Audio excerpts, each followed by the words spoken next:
प्रत्येकाने शेअर मार्केटमध्ये का आलं पाहिजे? कारण शेअर मार्केटशिवाय दुसरा पर्याय नाही. आता आपल्या मराठी माणसाकडे जेव्हा पैसे येतात तेव्हा गुंतवणुकीचे फक्त 3 प्रकार माहिती आहे. एक, ते पैसे घ्यायचे सोनं विकत घेऊन घ्यायचं.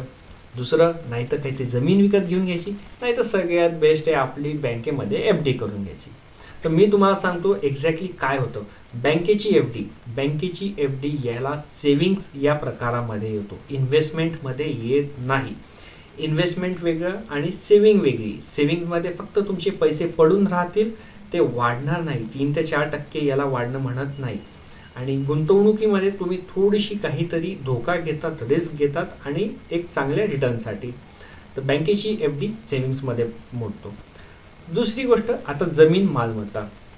तुम्ही जमीन घ्या. आता मला कमेंटमध्ये बिलकुल सांगा ज्यांनी जमीन घेतली आहे की किती लोकांचे जमिनीच्या ज्या किमती आहे ती किती वाढल्या आहे आणि किती टाईम पिरियडमध्ये. मी सांगतो एक्सपिरियन्सवरनं, जितक्या तुम्ही शेतजमीन घेतली आहे आणि जे काही केलं आहे, तर तुमची जी म्हणजे एक जमीन त्याचा वाढण्यासाठी, डबल होण्यासाठी एक ऑन ॲन ॲव्हरेज 8 ते 12 वर्षांचा पिरियड लागतो. 10 वर्षांचा तुम्ही ॲव्हरेज समजून चाला. तर तुम्हाला फक्त पैसे डबल होण्यासाठी त्या जमिनीला तुम्हाला 10 वर्षांचा वेळ लागणार आहे. तर तो वर्थ नाही आहे. म्हणजे इतकी मोठी गुंतवणूक, एक तर इलिक्विड पण आहे. तुम्हाला पैशांची गरज पडली तर तुम्ही जमिनीचा असा छोटूसा तुकडा काढून विकून नाही करू शकत, पूर्ण विकावी लागेल. आणि अर्जंटमध्ये विकायची असेल तर तुम्हाला म्हणजे खूप महागातली जमीन खूप स्वस्तामध्ये लोक मग घ्यायला तयार असतात. मग तुम्हाला स्वस्तामध्ये म्हणजे नुकसानीमध्ये विकावं लागेल. तर खूप साऱ्या गोष्टी आहेत, तो पण वर्थ नाही आहे. मेन झालं आता गोल्डची गोष्ट. आता तुम्ही म्हणाल की यार गोल्ड याला म्हणतात इन्फ्लेशन हेज, म्हणजे महागाईवर मात करण्यासाठी जो असेट आहे, जी संपत्ती आहे त्याला गोल्ड म्हणजे म्हणतात. तर याच्यासाठीच, कारण आता तुम्ही मला म्हणाल की यार मागच्या 10-15 वर्षानंतर गोल्डच्या किमती किती वाढल्या आहेत, पण तुम्ही हे पण पहा महागाई किती वाढली. महागाई आजच्या टाईमला जिथे पेट्रोलचे प्राइजेस 100 रुपयाच्या वरती चालू आहे, तर त्याच्यामुळे महागाई पण म्हणजे जशी वाढली आहे तशी तुमचे गोल्डचे प्राइजेस पण वाढले आहेत. आता एक साधी गोष्ट मी तुम्हाला दाखवतो. आजच्या घडीला याला म्हणतात इन्फ्लेशनचा कॅल्क्युलेटर. इन्फ्लेशनचा कॅल्क्युलेटर मी जो तुम्हाला दाखवतोय याच्यामध्ये असं समजून घ्या, तुमच्याकडे 1 लाख रुपये आहेत. ठीक आहे, डॉलर्स आहेत, आपण रुपये समजून चालू. 1 लाख तुमच्याकडे रुपये आहेत. याला तुम्हाला जी महागाई असते, जसं महागाई काय करतो, दर वर्षाला त्याची किंमत कमी होत राहते. कशी किंमत कमी होते हे पहा. हा भारताचा महागाई दरचा चार्ट आहे. म्हणजे असं पहा की भारतामध्ये 1986 पासून आत्ता म्हणजे 2021-22 पर्यंत कशा प्रकारे महागाई आहे दर वर्षाची. तर कुठे 8-9%, 13-14%, 13%, 12% या हिशोबाने महागाई राहिली आहे भारतामध्ये. तर एक ॲव्हरेज जर मी म्हणायला गेलो तर आजच्या घडीला तुम्ही एकदम सेफेस्टमध्ये सांगू शकता की ही जी आहे म्हणजे जेवढे डेटा पॉईंट्स आहेत सगळे 6%च्या वरती जास्तीत जास्त टाईम राहिले. तर ॲव्हरेज म्हणतात ना की महागाई दर भारताची 6%च्या हिशोबाने विचार करायची. म्हणजे याचा अर्थच असा की आज माझ्याकडे जेवढे रुपये आहेत ते एका वर्षानंतर त्याची 6%ने किंमत कमी झालेली राहील. म्हणजे माझ्याकडे जर 100 रुपये असतील तर असं समजायचं की या 100 रुपये मी 100 रुपयाची नोट अशीच्या अशी पकडून ठेवली 1 वर्ष, तर 1 वर्षानंतर त्याची किंमत 94 रुपये एवढी झालेली असेल. तर आता साधंसं आपण गणित जर घ्यायला गेलो, 100 रुपये माझ्याकडे, बरोबर, याला आपण ॲव्हरेज 6%ची महागाई दर कन्सिडर करू. तर मी काहीच नाही केले, मी कॅशमध्ये फक्त पैशांची हे केलं, पैशांना बांधले, कपाटात ठेवून दिले, 10 वर्षांना काहीच नाही केले. तर त्या 1 लाखाची किंमत भलेही 1 लाख रुपयाचे तुम्हाला सेम दिसेल, पण त्याची खरी किंमत त्या वेळेस 53,862 होईल. म्हणजे अगदी सहजासहजी पैशांची किंमत 10 वर्षानंतर भारताच्या महागाई दरानुसार अर्धी झालेली राहील.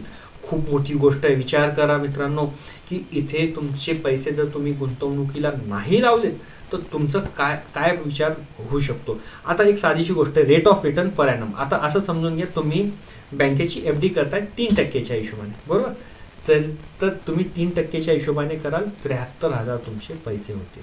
म्हणजे तुम्ही 1 लाख रुपये गुंतवणूक केल्यानंतर पैसे अटकवून ठेवले, तुम्ही म्हटले की मला बँकेकडनं रिटर्न मिळत आहे, ते पैसे तुम्हाला जास्त दिसतील, पण खरी किंमत त्याची 73,742 आहे. मी याला 4% जरी करत असो तरी 81,707 रुपये.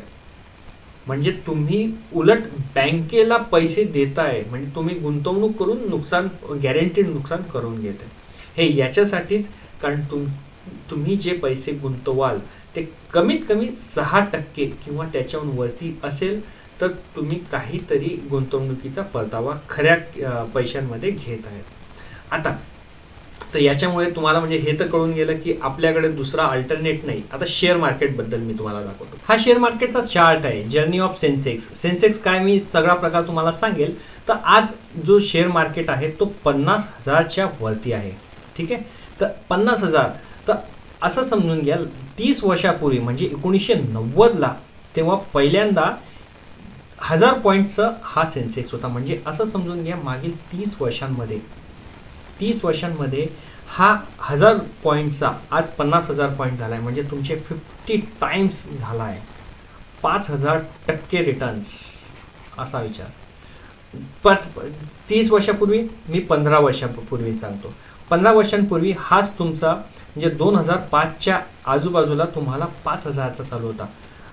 15 वर्षांमध्ये 5,000चे 50 म्हणजे 10 टाइम्स रिटर्न तुम्हाला इथे मिळाले.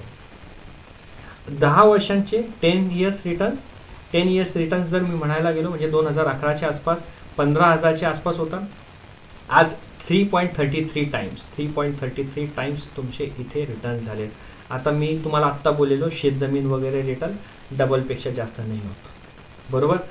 शेअर मार्केटमध्ये 3.3 टाइम्स रिटर्न आहे आणि ते पण याच्यामध्ये कोविड वगैरे सगळ्या गोष्टी आपण ॲडजस्ट करून सांगतोय.